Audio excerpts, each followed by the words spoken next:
Hi there, I'm back with the 100 pencil portrait challenge, and this is the episode number 3. I had trouble deciding who I should draw next, so I posted a poll on YouTube asking that. Vilma Murto won, so I will draw her in this episode. As always, I started drawing with the sketch. This is only the third portrait of the challenge, but I have already noticed a pattern in my way of drawing portraits.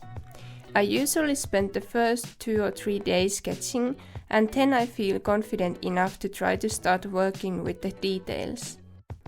During this challenge, I wish to become more confident with sketching and being able to move forward in the drawing process faster.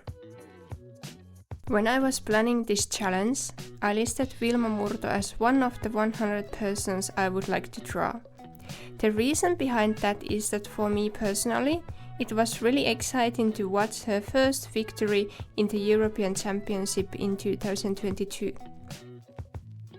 And also, she just won her first indoor European Championship this year, which is super cool.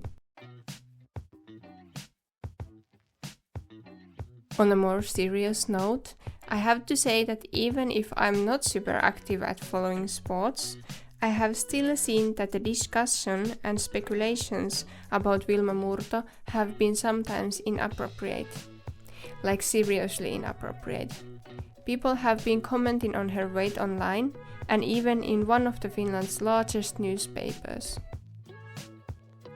Some people have argumented that since athletes are public figures, it is okay to comment on their weights and body shapes and so on. But I don't think so. Even if athletes' work revolves around their body, sports are not about fitting into a certain beauty standard. What I really hope is that people stop giving unnecessary comments about other people's bodies. Also, I believe that the athletes and their coaches know what they're doing, way better than someone writing comments on social media or even in newspapers.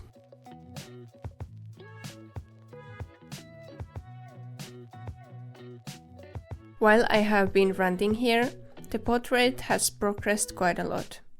I initially thought that I had chosen an easy reference picture, where there is a front perspective and nothing too tricky and so on.